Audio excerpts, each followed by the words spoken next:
me volto nesta manhã para a palavra de Deus que se encontra no Evangelho de Mateus, no capítulo de número 5.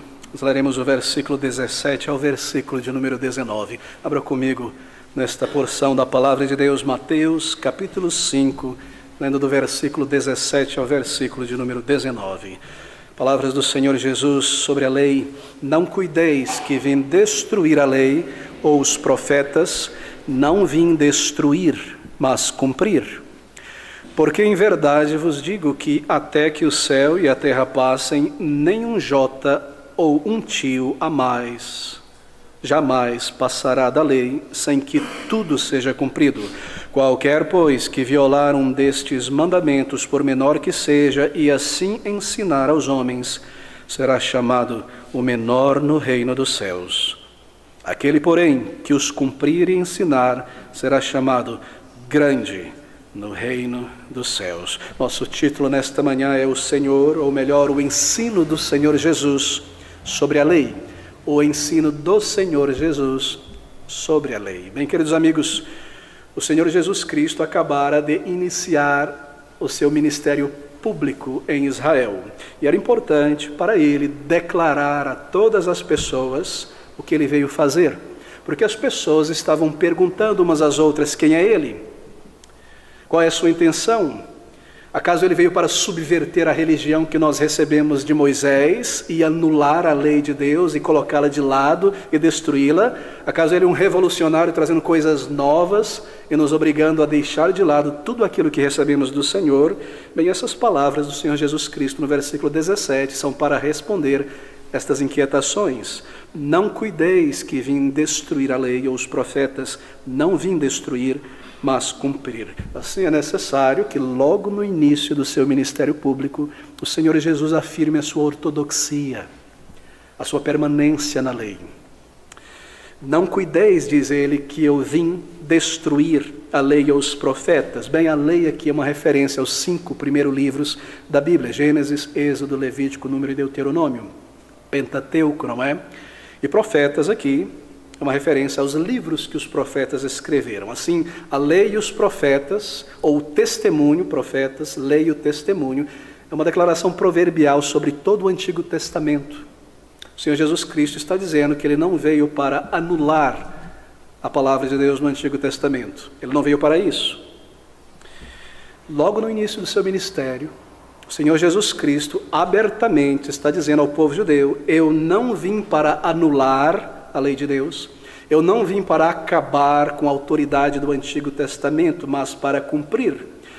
E quando eu corrijo o mau ensino dos escribas e dos fariseus a respeito da lei, eu não estou contradizendo a lei, mas retornando ao sentido original que os escribas e fariseus abandonaram e torceram. É isso que ele está dizendo.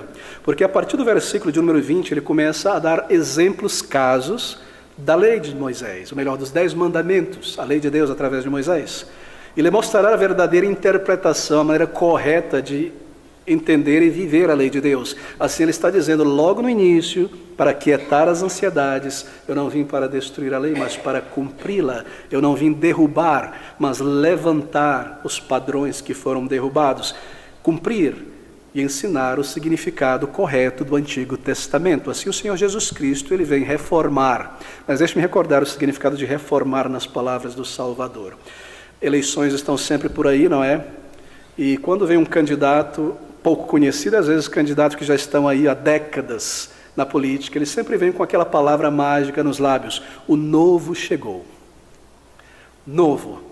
Trazemos ideias novas. Vamos tirar aquilo que ficou para trás, ideias precárias, antigas, que não condizem com a nossa geração, os nossos tempos. O tempo novo está no ar, o novo chegou. A nossa reforma é tirar o velho e colocar o novo. Esse é o significado de novo na política, de reforma na política.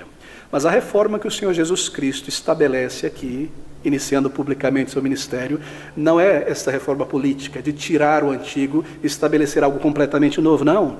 Ele faz exatamente o que o termo diz, ele dá uma marcha ré de volta à forma, reforma. Seu objetivo é levantar o que foi derrubado e ensinar o significado da lei, como ela foi entregue por Deus ao seu povo. Assim, essa é a sua reforma, é voltar a forma inicial, correta, de modo que antes de corrigir os erros religiosos, o falso ensino daqueles escribas e fariseus, ele anuncia o que veio fazer e qual é a sua posição referente à lei de Deus. Versículo 17, não cuideis que vim destruir a lei ou os profetas, não vim destruir, mas cumprir. Bem, mas a pergunta é esta: de que maneira o Senhor Jesus Cristo cumpriu a lei e os profetas? Bem, em parte, através de sua vida perfeita, a maneira como ele viveu a lei de Deus, tão diferente da maneira como viviam os líderes religiosos de Israel. Ele cumpriu a lei no sentido de que ele obedeceu a lei. Esse é o cumprimento da lei. Ele nasceu sob a lei, ele cumpriu todos os requerimentos dos mandamentos, honrou seu pai e sua mãe, ao templo foi, para os sacrifícios, as solenidades, as luas novas, as festas solenes. Ele se submeteu a todas as leis, estatutos, preceitos do Senhor. Os sábados, ele amou a Deus sobre todas as coisas e ao próximo como a si mesmo. Assim ele cumpre a lei, vivendo a lei, e ele vive perfeitamente tudo aquilo que a lei de Deus exige do ser humano. Assim ele diz: eu vim para cumprir a lei. E ele cumpriu a lei no sentido em que ele cumpriu as predições da lei. Por quê? Porque a lei de Deus, sobretudo, tendo em vista a lei cerimonial, funcionava como uma espécie de profecia. Aqueles sacrifícios, aquelas lavagens cerimoniais, tudo aquilo que é revelado ali no Pentateuco, sobretudo em Levítico, Números, o sacrifício, a maneira como as pessoas deveriam adorar a Deus, eram recursos visuais apontando para o Salvador. E ele cumpre a lei desta maneira. Ele cumpriu as predições da lei. Ele cumpriu em sua vida e em seu sacrifício todas aquelas profecias. O cordeiro que era diariamente sacrificado apontava para ele. E ele veio para entregar a sua vida, assim ele cumpre a lei neste sentido. Você sabe que a lei cerimonial agora passou. Ela não é mais para nós, porque eram profecias que apontavam para Cristo. Era como a sombra de uma pessoa. Você vê a sombra e você anda e daqui está a pessoa, a realidade chegou, Cristo Jesus. Assim a sombra não é mais para nós. Nesse sentido, a lei cerimonial foi cumprida e passou. Seus símbolos, não é? Quando ele veio, o último sacrifício, milhares, milhões de sacrifícios todos os dias em Israel, Cristo, o último nesta fileira, o último que de fato perdoa, o seu sangue precioso. E aqueles símbolos assim são concluídos porque são cumpridos, foram servidos para o seu uso e assim foram todos cumpridos. E é por isso que a lei cerimonial se foi, porque Cristo já veio e a cumpriu. Uma outra maneira em que ele cumpriu a lei: eu vim não para destruir, leia os profetas, eu vim para cumprir, é no sentido de que ele nos dá, veja você, a última parte da lei, que é o cumprimento dela. Queridos amigos, aquelas cerimônias, todas elas seriam vazias sem Cristo para cumpri-las. Todas elas preparavam a vinda de Cristo. É como uma festa de casamento sem o noivo. Ele cumpre o sentido de todos aqueles sacrifícios e cerimônias. Ele conclui elas desta maneira. Da maneira como ele viveu, da maneira como ele pregou, a sua morte sacrificial, todas estas coisas são cumpridas por Cristo e então registradas no Novo Testamento. Assim ele cumpre tudo aquilo que aquelas profecias, cerimônias apontavam. O noivo chega, o Senhor Jesus vem e ele cumpre todas aquelas coisas. E toda a revelação de Deus, toda a lei de Deus está agora registrada no Antigo e Novo Testamento, entregue de uma vez por todas à igreja. Não cuideis que vim destruir a lei ou os profetas, não vim destruir, mas cumprir. E ele cumpre a lei em outro sentido, no sentido de que ele paga o castigo que a lei exige sobre o transgressor. Ele sofre a punição justa. Lembre-se disso. Toda lei, qualquer que seja, deve ter um mecanismo de punição quando ela é transgredida. De outra maneira, não é uma lei, é apenas uma opinião. Assim nós quebramos a lei de Deus. E o Senhor Jesus Cristo sofre a punição dos nossos pecados ao transgredir, ao quebrantar a lei de Deus. Ele sofreu, diz a Bíblia, no lugar de transgressores, por quem ele veio salvar. Assim ele cumpre a lei. E ele cumpre a lei também no sentido de que ele alcança o propósito da lei. Qual é o propósito da lei? Toda lei tem um propósito, ela tem um espírito, um propósito. E a função da lei, é claro, é formar para Deus um povo santo. Uma geração na terra santa para Deus. Assim ele cumpre a lei desta maneira, pela sua vida, pelo seu sacrifício, pela redenção do seu povo. Aqui está a lei cumprida. Ela alcança o seu propósito, porque ela forma agora a lei de Deus inscrita em nosso coração, uma nova geração, uma geração santa, um povo comprado, adquirido por Cristo. A lei é cumprida dessa maneira. As leis cerimoniais nunca alcançaram isso. Israel sempre voltava ao pecado, à idolatria, a se afastar de Deus. Cristo cumpre. O sangue daqueles animais não poderiam de fato perdoar o pecado. Eles apontavam para o sangue de Cristo. Assim, aqueles crentes do Antigo Testamento, pela fé, aprendendo aqueles recursos visuais, entendendo eles, colocaram a sua fé no Messias que viria. E foram salvos e justificados pela fé nele, porque eles entendiam que aqueles sacrifícios falavam do Messias, de Cristo.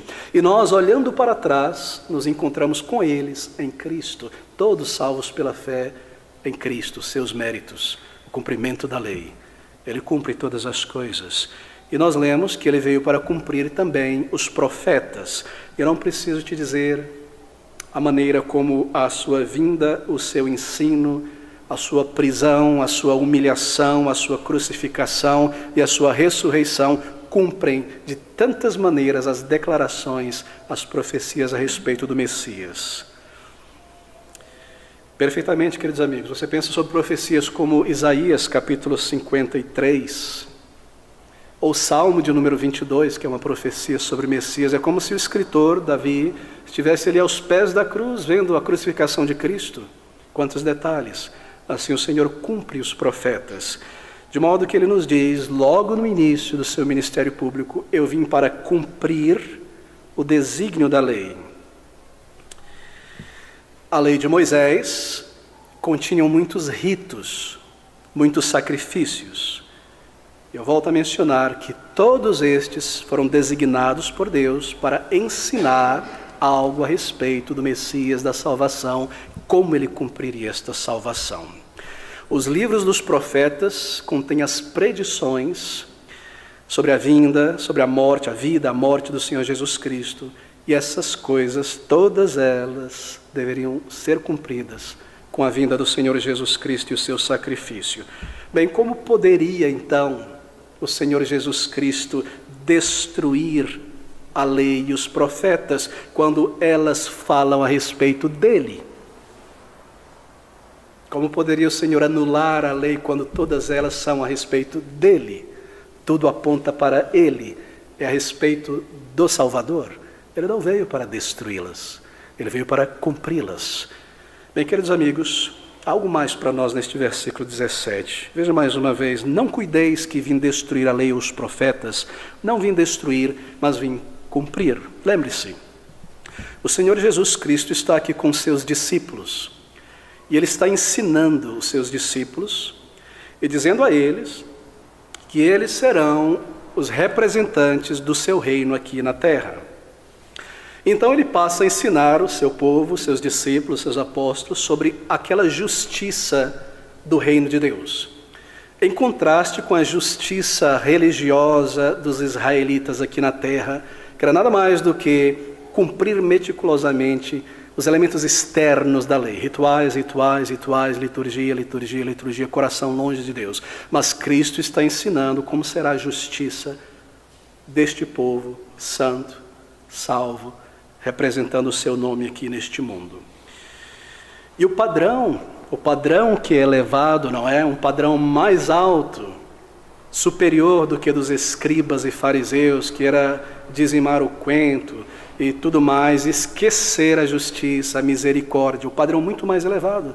E assim nos versículos seguintes, ele começa então a tomar casos, exemplos da lei moral e mostrar e ensinar este padrão de justiça. E o que ele está dizendo é que a justiça do reino que ele está introduzindo aqui, ela está de acordo com os princípios morais anunciados no Antigo Testamento. Não vim para destruir a lei.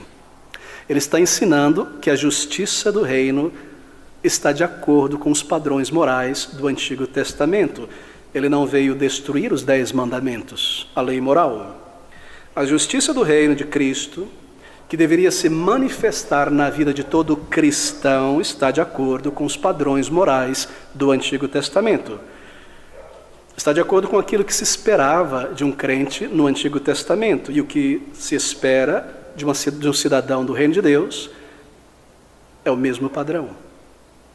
Assim ele mostra que o seu ministério não está em colisão com o Antigo Testamento e que a justiça do seu reino é a mesma justiça do Antigo Testamento, estão em harmonia, é o mesmo padrão moral. Agora deixe-me seguir rapidamente para o versículo 18.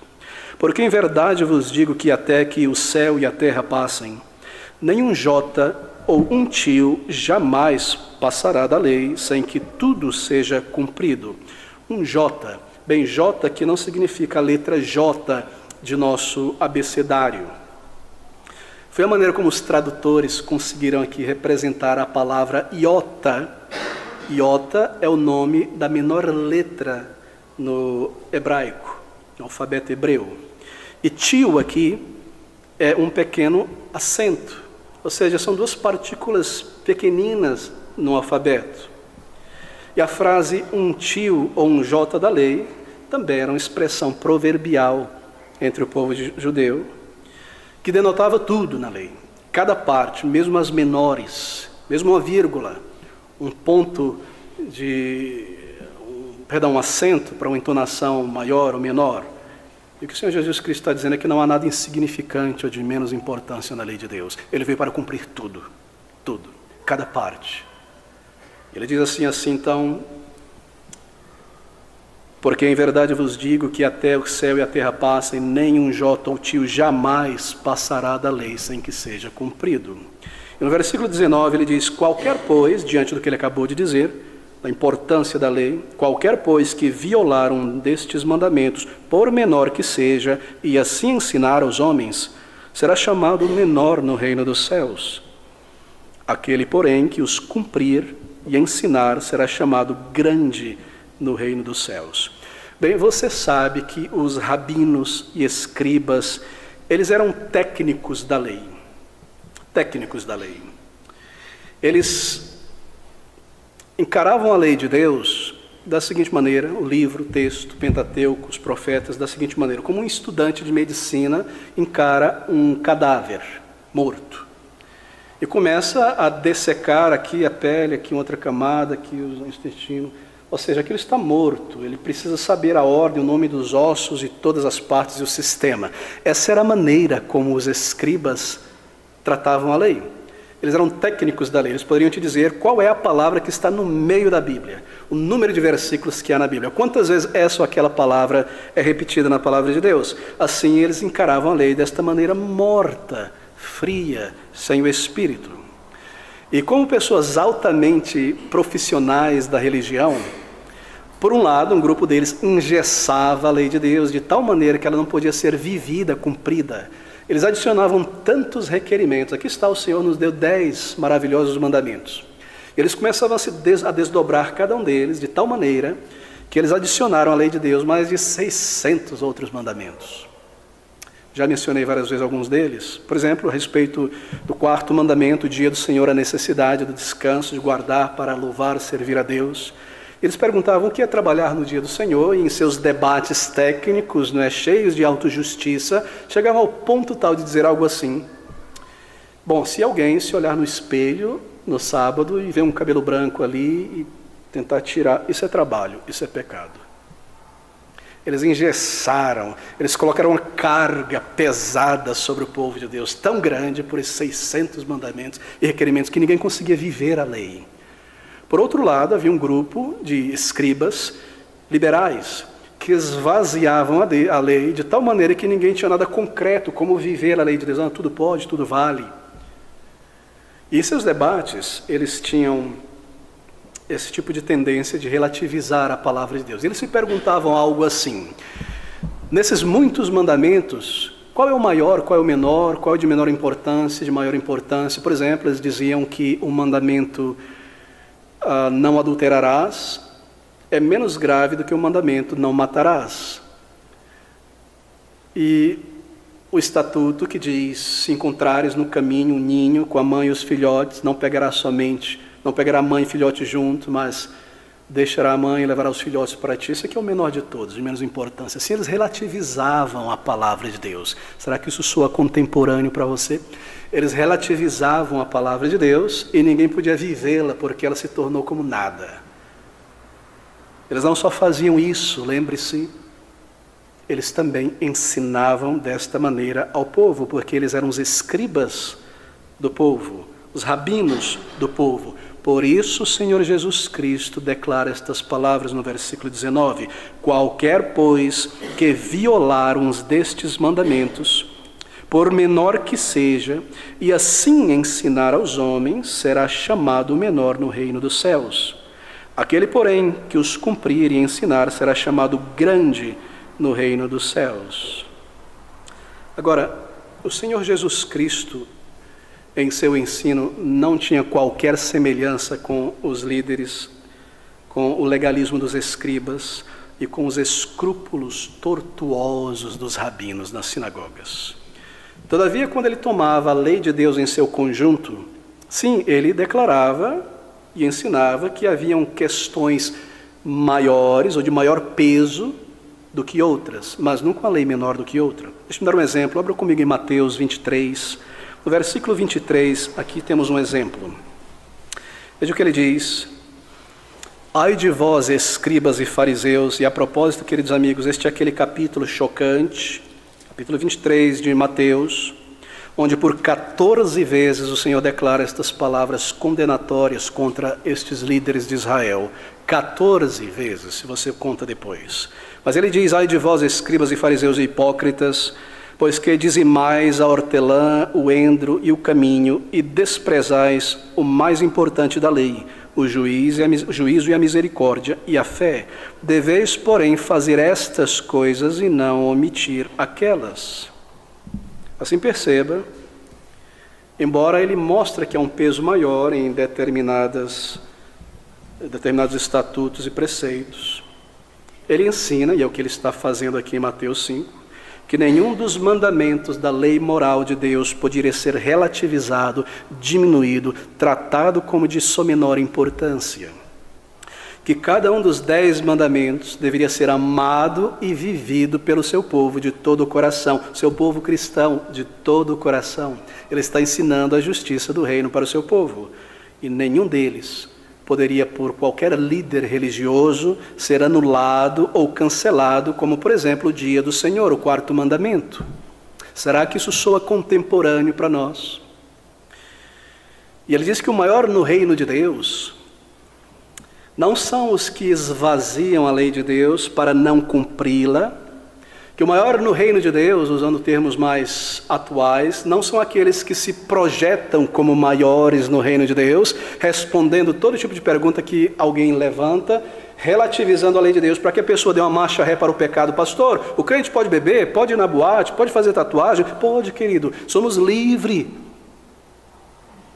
Bem, nós chegaremos a este ponto. O maior no reino de Deus não é o que esvazia a lei de Deus, ou que a torna impossível de vivê-la e cumpri-la. O maior no reino de Deus é aquele que cumpre e ensina como cumpri-la. Estes são os maiores no reino de Deus. No reino dos homens são aqueles que têm mais ibope. O Senhor Jesus Cristo veio para cumprir a lei moral. Bote novamente estas palavras tão dignas do Salvador em Mateus capítulo 5. Não cuideis, diz o Salvador, que vim destruir a lei ou os profetas. Não vim destruir, mas cumprir. Bem, nós estamos considerando nesta manhã o ensino do Senhor Jesus Cristo sobre a lei. Você parou para perceber o que esta frase implica? o ensino do Senhor Jesus Cristo, não sobre a lei para trás, voltando para o Antigo Testamento, mas o ensino do Senhor Jesus Cristo desta lei que foi dada no Antigo Testamento para o seu povo cristão, para a igreja. Qual era o ensino do Senhor Jesus Cristo a respeito da lei? Ele ensina o seu povo, crentes em Jesus Cristo, a viverem a lei. Porque como pessoas salvas pelo Salvador, nós estamos debaixo da autoridade moral da lei de Deus. Queridos amigos, não confundam o que eu estou dizendo aqui, porque há muitos críticos que são bastante cínicos ao tomar declarações como essas. Veja, você é uma pessoa salva, e se você foi salvo há 15, 30, 60 anos atrás, você continua salvo pela graça de Deus, pelos méritos do Senhor Jesus Cristo, não por qualquer obra ou mérito pessoal. Nunca pelas obras da lei uma pessoa será salva, mas sim dependendo do cumprimento de Cristo da lei. E a nossa permanência nesta graça, nesta fé, certo? Isso deve estar bastante claro em nossas mentes. Todavia, nós aprendemos aqui do próprio Senhor Jesus Cristo, e lembre-se, nós estamos ainda em Mateus, os discípulos estão atentos às palavras da sua boca para viverem. Cada um de nós, diz o Salvador aos seus discípulos, está sob a autoridade da lei moral de Deus. E veja, isso não é o ensino do pastor Abner nesta igreja somente, não. Esta é a posição de todo o povo de Deus ao longo da história e, sobretudo, após a Reforma Protestante. Deixe-me dar um de dezenas de exemplos da posição do povo de Deus na história sobre isso que acabei de declarar. Nós temos aqui em nossa igreja como base, resumo da nossa fé, a Confissão de Fé Batista de 1689, quando o povo de Deus batista precisou colocar no papel tudo aquilo que criam a respeito de cada coisa, porque estavam sendo acusados de muitas coisas que não viviam, que não proclamavam.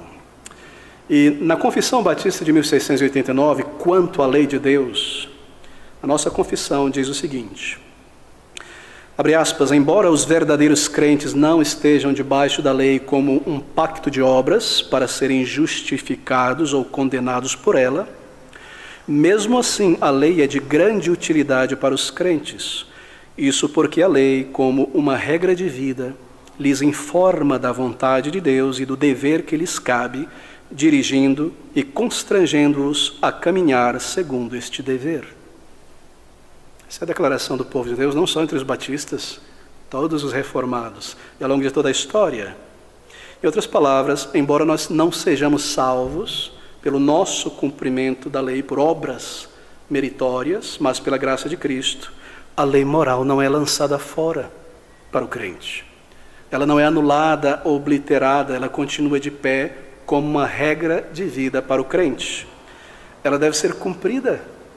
Ela deve ser obedecida, tomada como lei de Deus, como vontade de Deus para o seu povo. Nós não fomos salvos pelas obras da lei, em cumprir a lei. Mas veja, a palavra de Deus é muito clara em dizer que nós fomos salvos para as obras. Estas obras, boas obras. Efésios capítulo 2, salvos para as obras da lei. Bem, antes de prosseguirmos, eu creio que devo ser cauteloso aqui, porque vejo alguns pontos de interrogação luminosos na face de alguns aqui. Creio que é necessário fazer uma digressão rápida, esclarecer o que nós queremos dizer sobre a lei de Deus, porque há muitos que tropeçam neste ponto, por não serem estudantes diligentes da palavra de Deus. Quando nós estamos falando sobre a lei do Antigo Testamento, a lei de Deus, é muito importante indagar, ter claro o que nós queremos dizer sobre a lei de Deus. Quando nós afirmamos que a lei de Deus é uma regra de vida para o povo de Deus.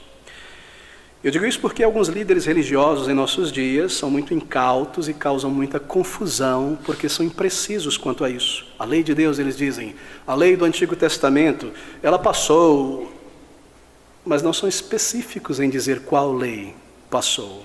Toda a lei de Deus, talvez por ignorância da palavra, ou talvez por malícia. E eles dizem coisas desse tipo, eu já ouvi tantas vezes, talvez você também. Cristo veio para abolir todas as leis e trazer o que é novo. Tudo ficou para trás. Aquela lei, a lei de Deus, a lei do Antigo Testamento ficou para trás, é coisa do passado. O crente não está debaixo de lei nenhuma, porque a lei passou. Você já ouviu isso? Isso é uma assinatura e uma declaração de ignorância da palavra de Deus. Na palavra de Deus nós encontramos pelo menos 3 tipos de leis dadas por Deus, é claro, ao seu povo. Nós temos na palavra de Deus a lei moral, a lei cerimonial e a lei civil, ou civil. A lei moral é aquela lei que Deus colocou e escreveu com o seu próprio dedo nos 10 mandamentos, na tábua. É revelado em Êxodo, capítulo 20, em Deuteronômio, capítulo 5. É chamada lei moral porque aquela lei, aqueles 10 mandamentos, refletem diretamente o caráter de Deus. Esta é a lei moral. Há também, dada por Deus, aqui nos livros de Levítico, Êxodo, Levítico, em diante, a chamada lei cerimonial. Aquela lei cerimonial contém os símbolos e as prescrições sobre a adoração.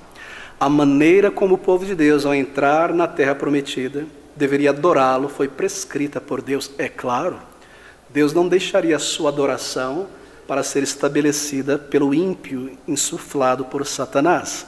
Assim, ele dá ao seu povo a lei cerimonial. Lei cerimonial revelada no início, não é? Símbolos, recursos visuais, profecias a respeito do Senhor Jesus Cristo, e quando Cristo veio, cumpriu todas elas, ela passou. E aí, em terceiro lugar, a lei civil. Por quê? Porque Israel, além de ser uma igreja, era também um Estado nacional. E eles saíram do Egito, estão aqui no deserto e vão se organizar como sociedade. Antes estavam, entre aspas, debaixo da lei egípcia, a lei civil egípcia. Mas agora eles terão uma sociedade, eles se organizarão e eles precisam de uma lei civil para se organizarem, para estabelecerem seus tribunais, para julgarem retamente. Assim, Deus deu a Israel como povo nacional a lei civil. Lei civil, durante aquele período da aliança de Deus com aquela nação específica. Assim, todas essas leis, elas foram vividas e cumpridas em perfeição pelo Senhor Jesus Cristo. Ele viveu sob a lei. A lei cerimonial que apontava para ele foi cumprida nele, assim ela ficou para trás quando Cristo cumpriu cada elemento da lei cerimonial, certo? A lei civil ou judicial, ela ficou para trás com Israel no passado, é para o período da existência de Israel como nação. É claro, muito da lei civil dada por Deus a Israel, nós copiamos em nossos códigos de lei até hoje. Mas ela foi dada para aquele povo enquanto eles estivessem ali como nação. E quando Deus os espalha ali no ano 70, destruição do templo, etc., aquilo deixou de ser uma lei no sentido de que, ou melhor dizendo, para ser mais correto teologicamente, com a vinda de Cristo, o cumprimento dela, ela deixou de ser uma lei obrigatória, no sentido de que nós não precisamos viver exatamente aqueles preceitos da lei cerimonial, não misturar tipos diferentes de panos, etc, etc, etc. Isso também era um símbolo. Você percebe? A lei cerimonial passa porque ela é cumprida, a lei civil também porque é cumprida nesta nação, mas a lei moral não passa. A lei moral permanece, os 10 mandamentos permanecem. 3 tipos de lei, 2 cumpridas para trás, mas a lei moral contida nos 10 mandamentos permanece. De maneira que causam imensa confusão ao povo de Deus, sobretudo aos mais novos na fé. Aqueles que falam sobre a lei de Deus ficou para trás, a lei do Antigo Testamento passou. Nós somos livres para fazer o que nós queremos, sem especificar o que estão dizendo, são líderes incautos. Queridos amigos, a lei moral, 10 mandamentos, não foi anulada. E a pergunta é clara, mais uma vez, por que a lei moral permanece e a civil e cerimonial passou? Bem, o que é de especial na lei moral? Veja, deixe-me elencar alguns elementos aqui. As leis cerimoniais e civis eram símbolos, sombras de uma realidade que viria, primeiramente. Serviram, mais uma vez, como recursos visuais. Com a vinda de Cristo, são cumpridas assim elas não são trazidas para hoje. Símbolos, sinais que apontam para uma realidade. Eu sempre uso essa ilustração. Você está dirigindo para Santos e você vê um sinal lá na frente, uma placa dizendo Santos a 30 quilômetros. Aquele símbolo, aquele sinal te aponta para uma realidade que é Santos. Mas o que você faz? Você passa pelo símbolo, deixa para trás e vai para a realidade, chega em Santos, não é? Você não vê o sinal, para o carro, serra a placa, põe em cima do carro e leva o sinal com você até Santos. A lei cerimonial foi cumprida como símbolo, a lei civil. Ela ficou para trás porque a realidade é Cristo. Nós não a trazemos para hoje. Mas a lei moral permanece. A lei moral permanece porque, primeiro, ela foi primeiramente escrita na consciência de Adão e Eva. Ela não nasceu ali entre os judeus, no deserto. Todas as pessoas têm escrito este padrão básico de lei. Daí nós podemos ser julgados pela consciência que é ativada quando nós quebramos alguma dessas leis. Sua consciência não lhe acusa se você veste uma roupa que tem poliéster 30% e 70% de algodão. Você está misturando os fios. Há uma lei que diz não misture um fio. Isso era um símbolo. O povo de Deus não deve estar misturado com outros povos pagãos. Isso era para incutir, martelar na cabeça daquele povo. Mas a sua consciência não te acusa de pecado, não é? Porque essa é lei cerimonial. Mas a lei moral, quando nós a quebramos, e a lei civil, que trazem aspectos da lei moral, quando nós quebramos, nós somos acusados de pecado. Assim a lei foi escrita na consciência. Bem, a lei moral, ela foi escrita, veja você, pelo próprio dedo de Deus. Você sabe o que isso significa, meu querido amigo? Isso está dizendo, esta lei, eu mesmo escrevo. Nenhuma lei cerimonial foi escrita pelo dedo de Deus em tábuas ou inscrita na consciência das pessoas como a lei dos 10 mandamentos. Isso mostra quão especial, quão permanente é a lei moral. Veja, de fato, a lei civil, tocando nela agora, é uma materialização da lei moral, não é verdade? Por quê? Porque o espírito da lei civil é a lei moral, os 10 mandamentos. Sabe que o espírito da lei é aquilo que ela significa de fato e busca. Deixe-me lhe dar um exemplo como a lei civil para os judeus enquanto nação é uma materialização da lei moral. Abra comigo em Deuteronômio capítulo 22 e veja o versículo 8. Apenas uma lei civil, eles iam construir suas casas, chegaram a Israel e o Senhor começa a dar regras, a lei civil para eles. Deuteronômio 22, 8. Quando edificares uma casa nova, farás um parapeito no eirado, para que não ponhas culpa de sangue na tua casa, se alguém de algum modo cair dela. O que ele está dizendo? Faz um parapeito no terraço, porque pode alguém estar andando lá e pisar em falso e cair e morrer. Mas de que maneira isso materializa uma das leis dos 10 mandamentos? Claro, o 6º mandamento, não matarás.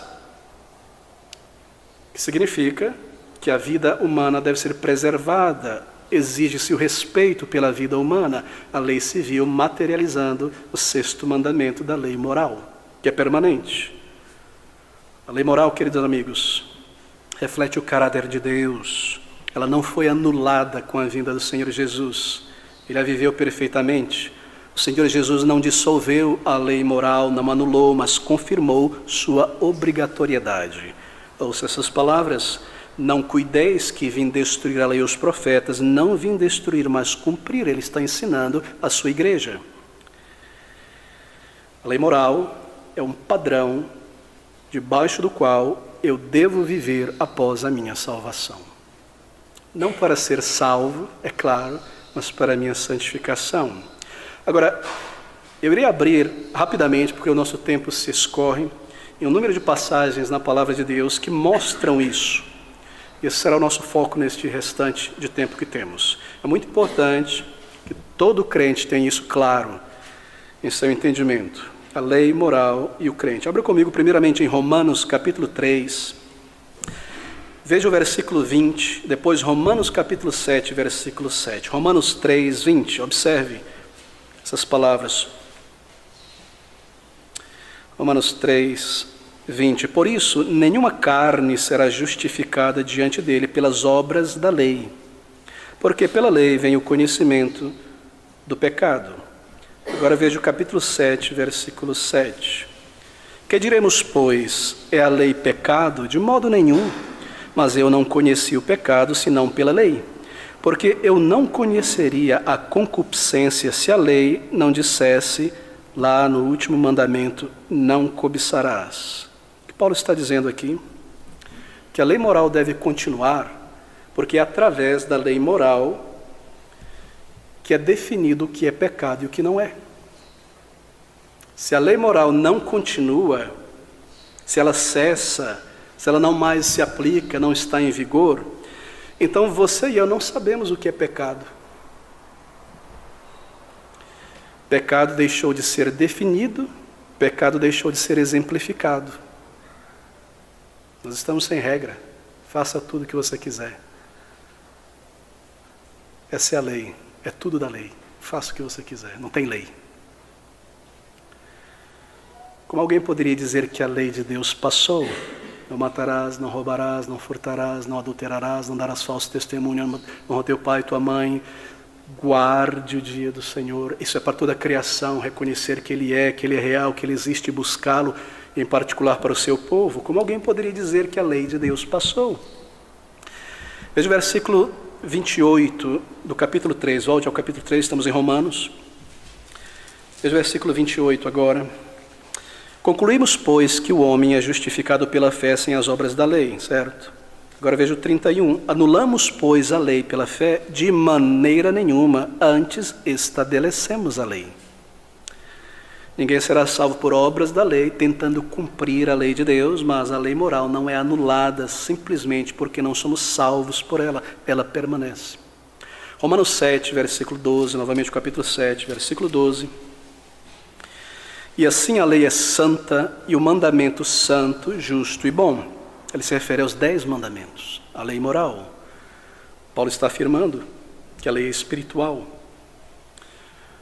O que significa dizer que é a obra do Espírito. Ela reflete o caráter de Deus. Ela é espiritual. Versículo 21 a 23 do capítulo 7, acabamos de ler um deles. Eu vou pular esse versículo pelo nosso tempo ser breve. Ele fala sobre a velha natureza, o resíduo do pecado em nós. Mas ele diz, no versículo 23, observe essas palavras, que ele tem prazer na lei de Deus. Versículo 22, perdão. Porque segundo o homem interior, o salvo, tenho prazer nos 10 mandamentos, tenho prazer na lei de Deus. Não é maravilhoso, não é significante ouvir isso de Paulo, um crente, um cristão, que ele tem prazer na lei moral de Deus. 1 João capítulo 3 é o nosso segundo texto, melhor, segundo livro. 1 João 3, versículo de 3 a 4. E qualquer que nele tenha esta esperança, purifica-se a si mesmo, como também ele é puro. Qualquer que pratica o pecado também transgride a lei. Qual lei? Lei moral, 10 mandamentos, porque o pecado é a transgressão da lei, ou seja, quebrar o mandamento de Deus é pecado. Quebrar a lei de Deus é pecado. O pecado é basicamente quebrar o mandamento. E lembre-se que aqueles mandamentos são cabeças de família. Por trás de não matar há uma extensão muito grande do que significa matar. Assim, quebrar a lei de Deus é basicamente o que é o pecado. Veja o versículo 1 João 5, agora versículo 2 e 3, algumas páginas para frente. Nisto conhecemos que amamos os filhos de Deus. Veja, meus queridos irmãos, isso aqui é muito profundo, muito claro. Nisto conhecemos que amamos os filhos de Deus quando amamos a Deus e guardamos seus mandamentos, os 10 mandamentos, os preceitos de Cristo. Porque este é o amor de Deus, que guardemos os seus mandamentos, e os seus mandamentos não são pesados. Pastor, essa história de lei, lei, que coisa negativa. Cadê o amor, amor? Está aqui. Que amor, segundo a palavra de Deus? Guardar os mandamentos de Deus, obedecê-lo. Isso é verdadeiro amor? Se o amor não é expresso, materializado, ele não existe. Ele é apenas um sentimento. Se eu amo a Deus, eu guardo a sua lei. E assim eu mostro, eu provo que de fato amo. E é assim que ele nos vê, queridos irmãos. Bem, aqui está a marca última da verdadeira conversão. Que nós amamos a Deus, obedecendo os seus mandamentos. Que nós não nos sentimos feridos, nem restringidos pelo mandamento de Deus, que nós os valorizamos como a vontade, o conselho de Deus para a nossa vida, e como Paulo, nós temos prazer na lei de Deus, embora vemos a fraqueza da nossa carne em conseguir vivê-la, buscamos a graça de Deus diariamente para vivê-la. Temos prazer nela. O Espírito aplica às nossas vidas. Aqui apenas algumas passagens, nosso tempo não nos permite seguir em frente. A lei moral é perpétua. Mas deixe-me falar um último minuto sobre os argumentos que são levantados contra a lei de Deus, contra o crente à lei de Deus. Pessoas usam, não é, para não se submeter à vontade de Deus. A carne realmente consegue criar muitas coisas. Veja, o primeiro argumento é este. Veja, essa história de lei de Deus, isso restringe muito. E lembre-se, nós vivemos na era da graça. Graça é liberdade da lei. Eu sou livre. Eu sou livre para fazer o que eu quero. Livre pela graça, não há mais lei. Lei não, é em espírito, é livre, vale tudo. O importante é ser sincero. E quando eu ouço essas palavras, eu ouço Satanás falando. Mas, queridos amigos, eles dizem, essa é a minha liberdade cristã. Liberdade cristã. Liberdade cristã. Você já ouviu isso, querido amigo? Mas veja, o que liberdade cristã tem qualquer coisa a ver com libertinagem? Você sabia que liberdade cristã é uma doutrina na palavra de Deus? E significa isso, não aquilo que eles querem implicar. Liberdade cristã significa liberdade da culpa da lei, liberdade da lei cerimonial para adorar a Deus, eu posso ir a Ele diretamente. Liberdade do poder e do domínio do pecado, não mais debaixo da tirania do pecado. Liberdade cristã tem a ver com o acesso livre que eu tenho agora à presença de Cristo, sem a necessidade de intermediários humanos, sem missa, sem clero, sem intermediador humano. Direto a Cristo, direto ao Pai, por meio de Cristo. Isso é o que é liberdade cristã. Esse é o significado dessa doutrina. Agora, o que essa igreja, dizem eles, estão fazendo sobre nós? Vocês são tão legalistas, olha, legalismo. Chega nessa igreja, cheira legalismo. Legalismo. Vocês querem santidade. Vocês querem viver sob o senhorio de Cristo. Vocês querem agradá-lo em tudo. E é de fato, nós queremos. Legalismo. Não, querido amigo, nós não queremos ser salvos pelo cumprimento da lei. Nós já fomos por Cristo. Isso é legalismo. Desejar ser salvo pelo cumprimento da lei. Nós somos salvos por Cristo que cumpriu por nós. Oh, essa igreja, eles querem tudo isso. Isso é contrário à minha liberdade cristã. Não é, porque nós amamos obedecer e servir ao Senhor. Assim, a tal da liberdade cristã é mais um daqueles vocabulários do dicionário de Satanás, porque ele é o pai da mentira, ele torce tudo, e é uma justificativa por orgulho, para insubmissão, para uma vida do jeito que eu quero. Eu vivo do jeito que eu quero, então eu oro, Senhor, me ajuda, meu pai está enfermo. Senhor, eu não me submeto à vontade de Deus, eu quero todas as bênçãos de Deus. Oh, queridos irmãos, Deus é misericordioso. Mas amar a Deus é definido pela palavra de Deus. Aquele que me ama, diz o Salvador, guarda os meus mandamentos, e os meus mandamentos não são penosos, porque o Espírito está em nós, e porque eles são espirituais, nós temos prazer na lei de Deus, e assim nós clamamos a Deus por graça e ajuda para vivê-los. Os 10 mandamentos são maravilhosos, criados por Deus, primeiramente para proteger o céu, do pecado, é claro. E também para proteger o crente do pecado, para manter-nos próximos de Deus, porque Deus é santo. Santos mandamentos para nos manter próximo de Deus, porque Deus é santo. São de grande proteção, cada um deles ajuda e conforta. Por quê? Porque a lei do Senhor, 10 mandamentos, é perfeita e restaura a alma. Os mandamentos do Senhor são verdadeiros e perfeitamente justos, e nós amamos a lei de Deus e temos prazer nela. Espero que você saiba, querido amigo, que os 10 mandamentos não são apenas regras, 10 comandos para não fazer não. Porque cada um desses mandamentos proibindo fazer alguma coisa, cometer um pecado específico, cada um deles, na verdade, proíbe uma família inteira de pecados. Cada um daqueles mandamentos dos 10 é como 10 pais. Por trás de cada um deles está uma família imensa. Deixa-me dar um exemplo. O mandamento que diz, não matarás, proíbe o assassinato, não é? Tirar a vida de alguém. Mas veja, esse mandamento é claro porque é espiritual, ele cobre todas as formas de assassinato. Matar a reputação de alguém. A ira, a hostilidade está debaixo desse mandamento. Não tirar a vida física de alguém é o principal pecado, mas com esse mandamento todos os tipos de assassinato são proibidos. Cada um destes representa uma família de pecado.